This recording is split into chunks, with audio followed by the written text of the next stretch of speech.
Magandang Lunes ng umaga mga kababayan, 5:03 ayon sa Philippine Standard Time at nagbabalik po ang Panahon TV. At dahil meron tayong panibagong sama ng panahon na binabantayan sa loob na ating bansa, mahalagang malaman ba kung magiging mainit o magiging malamig ba sa Pilipinas? Halina tayo mag-temperature check. Unahin po natin dito sa atin sa Luzon, magiging mataas nga po ang temperatura sa Tugigaraw City. Meron tayong 24 to 35 degrees Celsius. Asahan natin ang partly cloudy skies. Habang dyan nga po sa Baguio City, as usual, mababa ang ating temperatura. Meron tayong 16 to 24 degrees Celsius. Asahan po ang fair weather dyan nga po sa summer capital of the Philippines. Punta po tayong Visayas, dyan nga po sa Iloilo at Bacolod, mababa nga po ang aasahan nating temperatura. Meron tayong 24 to 30 degrees Celsius. Asahan natin na magiging maulan dyan po sa mga nabanggit na lugar. Habang dyan naman po sa Metro Cebu at Tacloban ay mataas ang aasahang temperatura. Meron tayong 24 to 31 degrees Celsius. Asahan natin ang maulap na papawirin dyan nga po sa mga nabanggit na lugar. And then finally, punta po tayo ng Mindanao.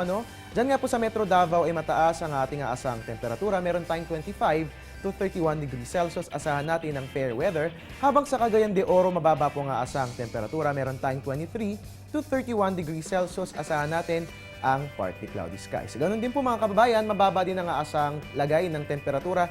Diyan nga po sa Zamboanga, meron tayong 23 to 31 degrees Celsius. At asahan po na magiging maganda ang lagay ng ating weather dyan. Ngayon naman puntahan din natin ang weather condition sa selected areas sa bansa. Unahin po natin sa Cabanatuan, mataas po nga asang temperatura. Meron tayong 25 to 33 degrees Celsius.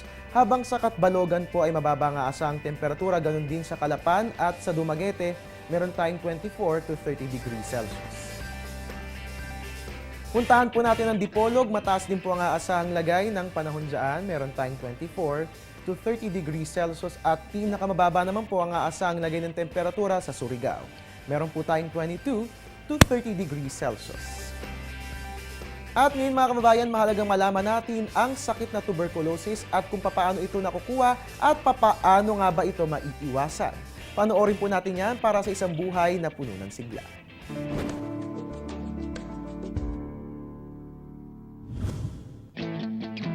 Sa sakit na tuberculosis o TB, hindi lang bagang apektado, kundi pati na rin ang central nervous, circulatory at lymphatic systems ng biktima.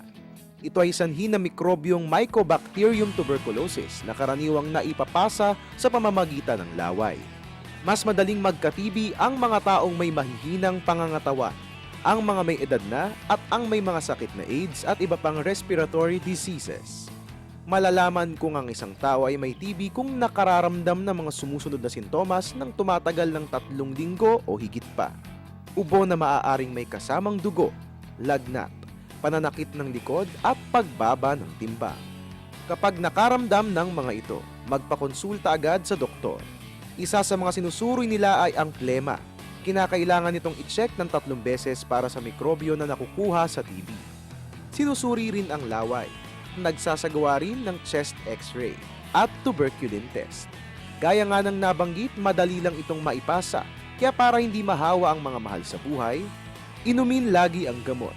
Takpan ang bibig o kaya ay lumayo sa ibang tao kapag umuubo. Matulog sa ibang silid kung saan mas makakahinga ng maayos. At higit sa lahat, hikayatin silang magpatingin sa doktor upang maagapan agad kung sakaling meron silang TB. Maaaring gumaling ang mga taong may TB kung patuloy ang paggamot nito sa loob ng 6 na buwan.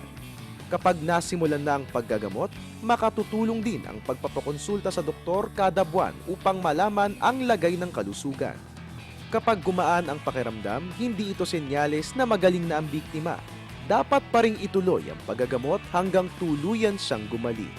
Para maiwasan naman ang sakit na ito at para bumilis ang paggaling ng taong may TB, iwasan ang paninigarilyo at pag-inom ng alak na ilan sa mga sanhi ng tuberculosis.